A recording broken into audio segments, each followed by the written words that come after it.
Welcome to this week's podcast by Step Kids Nutrition, where we explore matters related to pediatric nutrition with an invited guest. My name is Professor Rosan Meyer.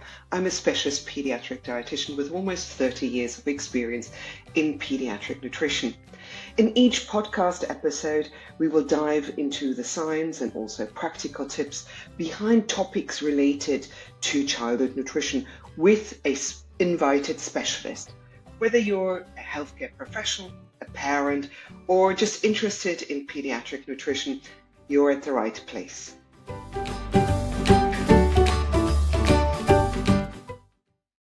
I'm delighted to invite this week's guest to the podcast, Dr. Polly James, who's a specialist clinical psychologist with just under 20 years of experience. Polly, I understand you work a lot with children, young people and families, and you completed your doctorate at the Institute of Psychology.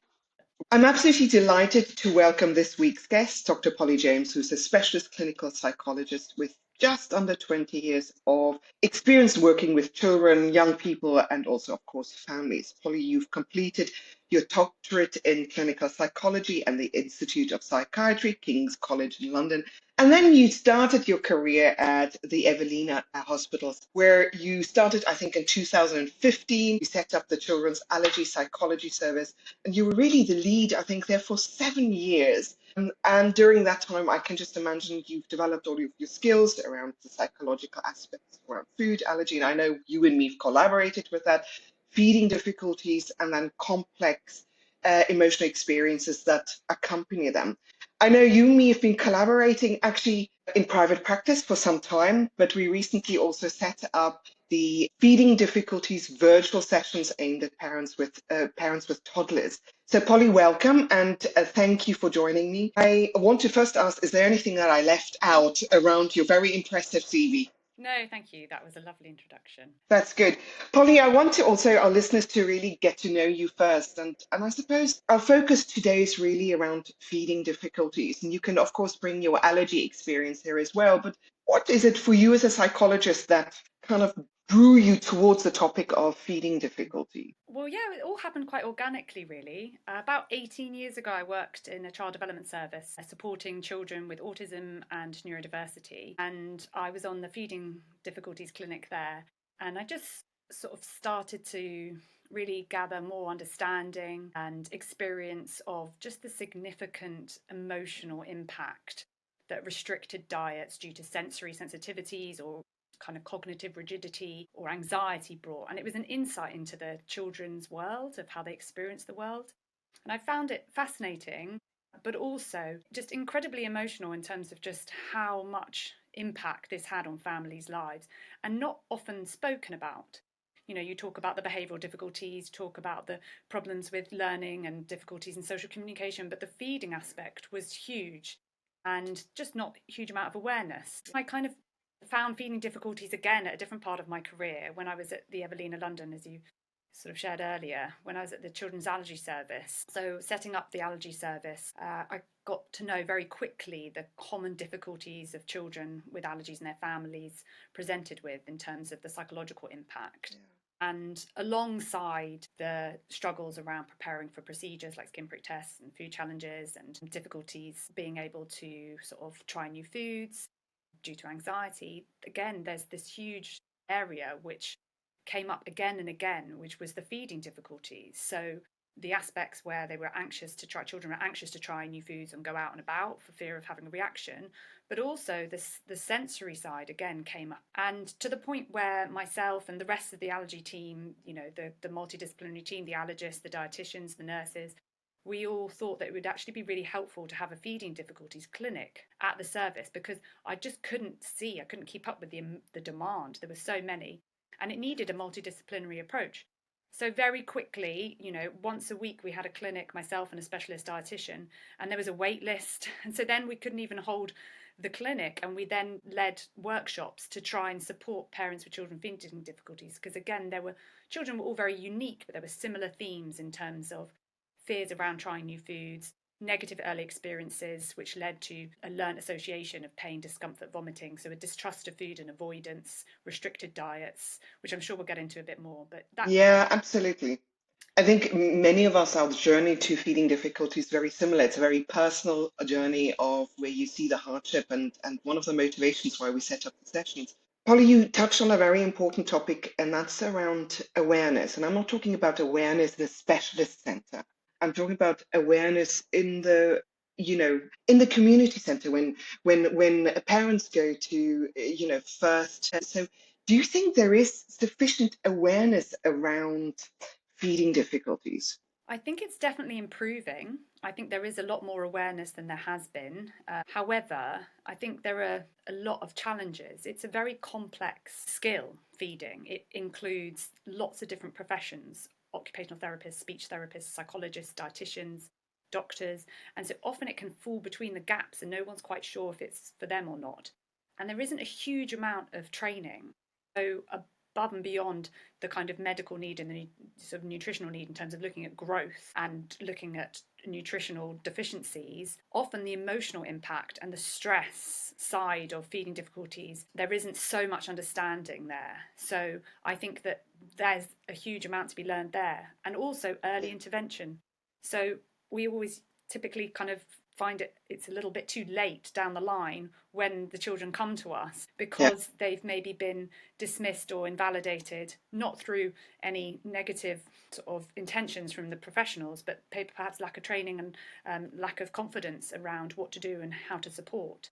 So yeah, it's getting there, but there's still a lot more training and And I think part of the problem for me certainly is it's not only the awareness, it's the lack of time. So a lot of time you need to do some digging. And as you said, usually it's your primary, is the child growing? Are there any specific health? And the question, a simple question around feeding often doesn't even come into a consultation where you're under huge time pressure. I think, Polly, and I'm going to jump here because I'm wondering also whether awareness is related to all the different terminologies yeah. that get thrown around. You know, I'm sure you get all of these referrals and saying it's a fussy eater, or that's a picky eater, or this is typical behavioral feeding, or they just, it's, what do you think about all of this different terminology that we've got around? There's a lot Yeah. around there. Is that something that is a hindrance helpful, or is there a difference between a picky eater, or any type of different terminology? Firstly, just to link those past two comments, I think one area is that there is still some stigma and minimization. So Yeah. sometimes the professionals may, if they don't have proper training or just, lack of experience and exposure, then often families experience sort of dismissals because it's universal, right? Parents need to feed their children. And so often families and parents can feel blamed or Yeah. shame around it. Yeah, absolutely. The sort of the picky eating and the fussy eating terminology can sometimes be very invalidating, but I definitely, the different terms are confusing. So I would describe picky eating and fussy eating as a very typical eating development, part of your normal feeding development. From the ages of 2 to 6, children will experience what's called neophobia, which is a fear of trying new foods, which evolutionarily was trying to protect them from eating anything that was harmful for them. So you will typically see children with a restricted diet, but that they usually grow out of it. So picky eating, fussy eating, I would say, is just normal development. There's then a term which is called feeding difficulties, which is a little bit more restricted. I would say that there's either a medical and or also psychological and emotional part to it, maybe sensory. I'd say that the difficulties cause more distress and will impact on daily life. So that will cause problems going out and about with eating, problems socially, and cause anxiety or stress, and family dynamics will be an issue around meal times. I think in America they use the term paediatric feeding disorder. So it's emerged also hugely within the UK setting, and I think so just for the scientist or the healthcare professional, so Goddard defined this in 2019, and then of course there was an uptake in ICD 2000, the ICD 10, but if you look at it, it's not in the ICD 11. I find it a very terminology, very difficult for me. And I tell you, as a healthcare professional, I'm sure you've looked at it, covers such a wide range.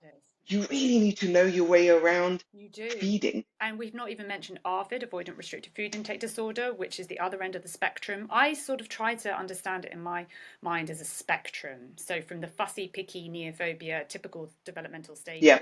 through to feeding difficulties, paediatric feeding disorder, and then ARFID. So avoidant restricted food intake is when there is a significant impact on daily life in terms of psychological, emotional, and medical. There might be problems with growth and nutritional deficiencies, and I'm sure we can get into this in a bit. Yeah, we're going to get into because, of course, that's a very specific diagnosis. But Polly, I wanted to touch on one specific terminology that I struggle with Mhm. and I personally don't like, and that's the term, especially in young children, saying behavioral feeding difficulties. Because, in a 1-year-old, what are we saying? It's a naughty child? I think it's a really unhelpful myth. I don't believe that there is something that is just behavioural problems. It's not testing boundaries. And I think that if children are avoiding foods and if they're showing control around foods, it's because they're scared, it's because it's fear. There may be an anxiety response due to negative previous experiences. Maybe there's been choking, vomiting, due to an illness, allergies, or, and then on top of that, unfortunately, how we try to then manage it is often having extra stress or pressure around mealtime, so it gets negatively reinforced. But no, I definitely don't think that that's helpful. It's an awful myth that it's about testing boundaries and there's behavioural problems because they're trying to communicate. Then the demands are too high, it's Yeah. stressful. Exactly. I always talk about it's a learned eating or feeding pattern. So if you, as you said, reflux, if you've got pain, you learn Yeah. to avoid that pain. Or if something happens around a mealtime, you have a learned pattern. And in fact, there's pretty good data from the group from Belgium who showed that below 3, really, the term behavior, if you use a specific criteria, is really, most of the time, there is an organic reason why you've started eating like that. And there are lots of So other myths as well. I think if we exactly, and it was one of the questions we thought about before. So we've talked about a little bit of the myth of the terminology, in particular around behavior. Are there any other myths that you can kind of put your finger on that we've not kind of listed already around feeding difficulties? Yeah, another of my bugbears is when people say if they're hungry enough, if you starve them, they'll eat. Oh my goodness, yes.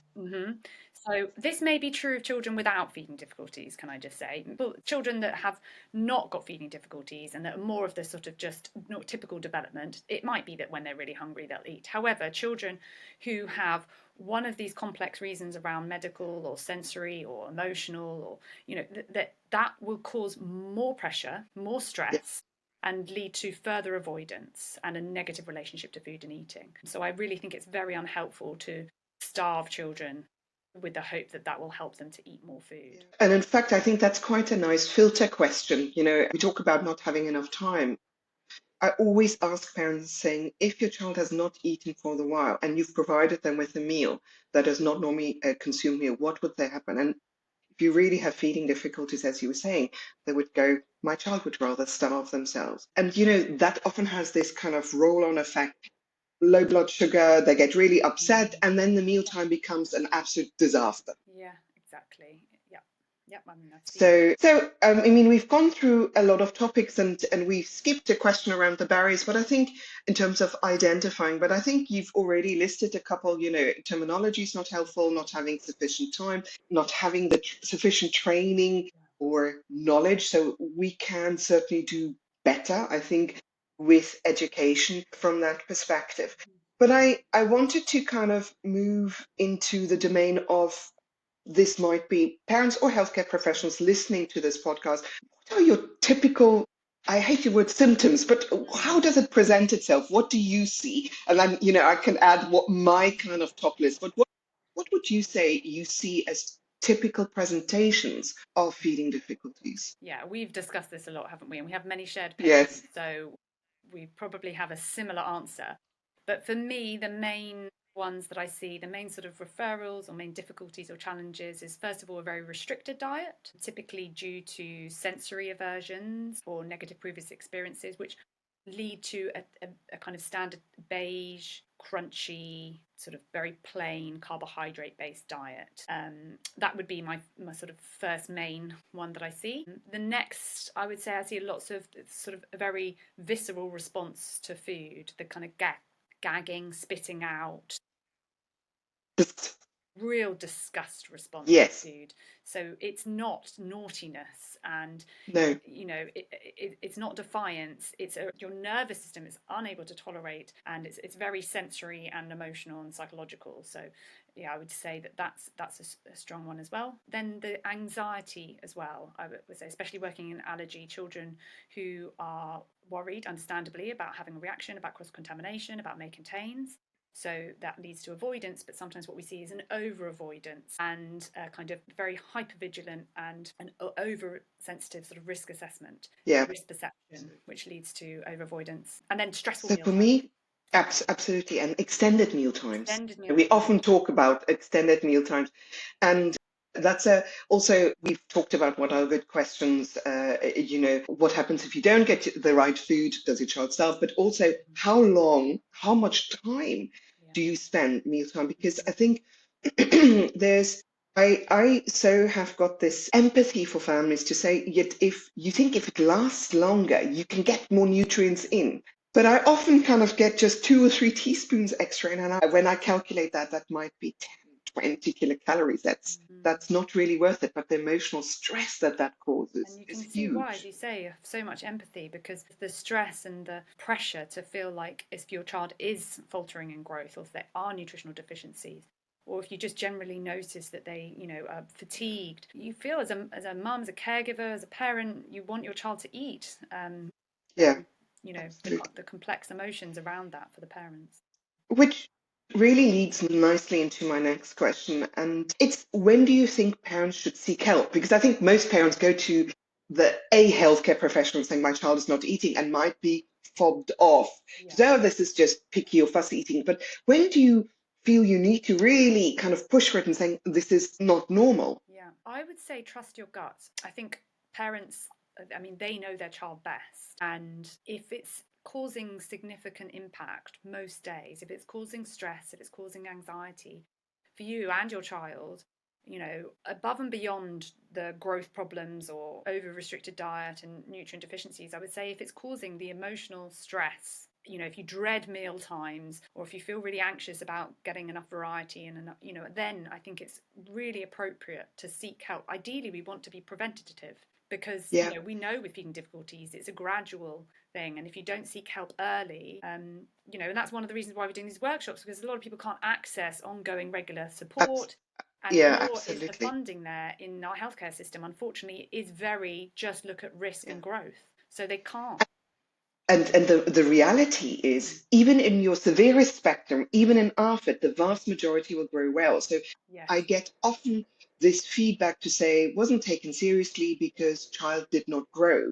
But that's not a measure for me if a child is not growing. That elevates the urgency. Yeah. But you can have micronutrient deficiency. So in feeding difficulties, iron plus minus vitamin D is very common. Mm-hmm. But I think for healthcare professionals, do not let growth be your entry point for taking family seriously. And I like the fact that you say if it really impacts on the quality of life at home and of your child. And I also don't think there's anything wrong with accessing a psychologist, a dietitian, depending on what the problem is, just to reassure yourself. Absolutely. Yeah. Yeah. I think early intervention is best, and ideally in some sort of multidisciplinary format, in which what I Yeah, mean by is more yeah, than just one professional, ideally, because you need to have, it's a very complex, it's one of the most complex skills. What you're doing, it's absolutely. motor, medical, sensory, Yeah. And emotional. then exactly. And maybe we can also talk, just, I know it's not something that we thought we would talk, but the multidisciplinary team, I mean, you've now highlighted your role, but I think we can also say that speech and language therapist who has oral motor skills, doesn't talk about speech, just occupational therapist if there's whole body sensory. And then our doctors that work with, neurodevelopment, gastroenterologists, Yeah. our allergists that we really collaborate with, really important. But I also want to be real.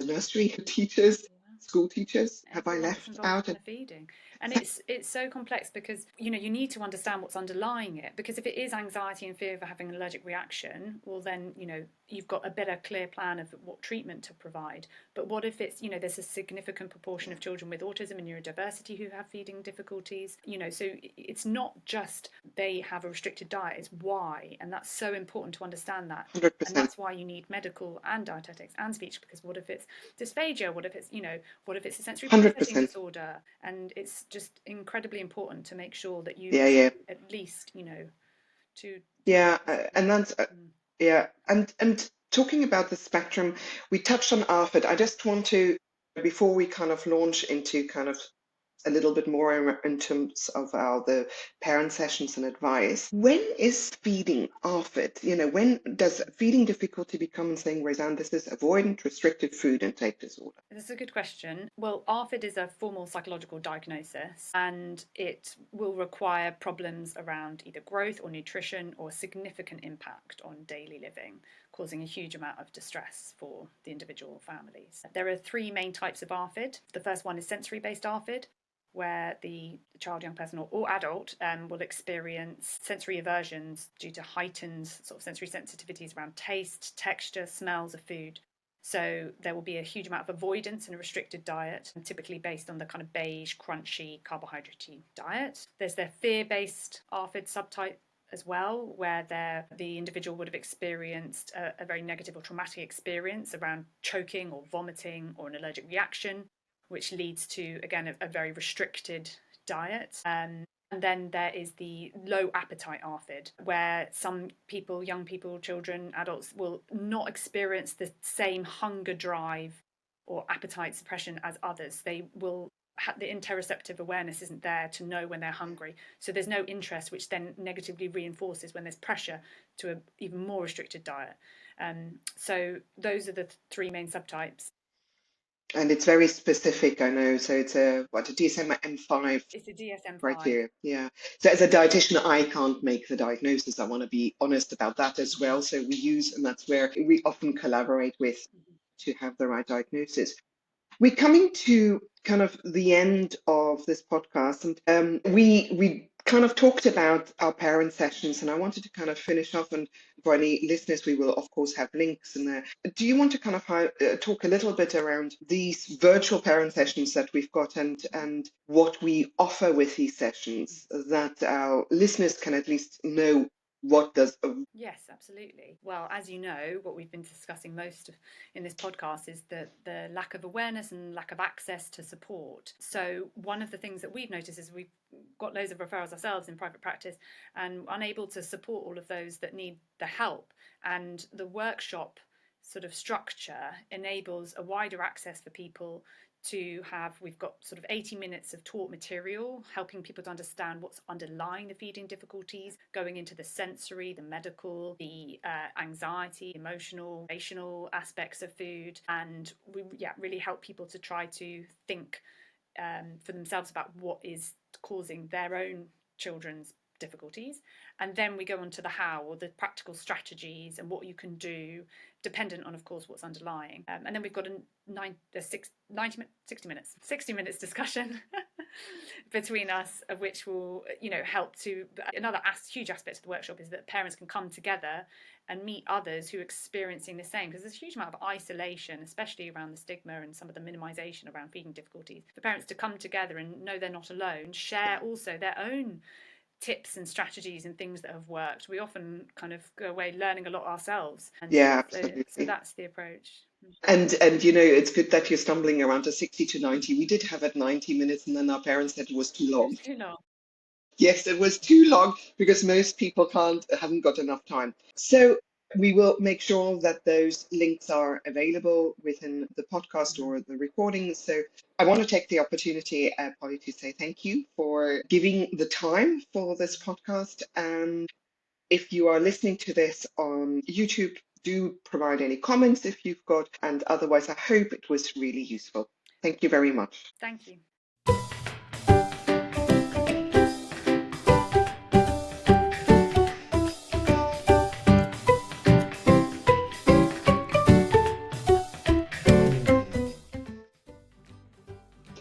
Thank you for listening or watching this week's podcast. You can follow me on various social media platforms, which we'll share on the screen, or you can visit my website at rosanpaediatricdietitian.com. You can also like this podcast on our Step by Step Kids Nutrition YouTube channel. Thank you very much.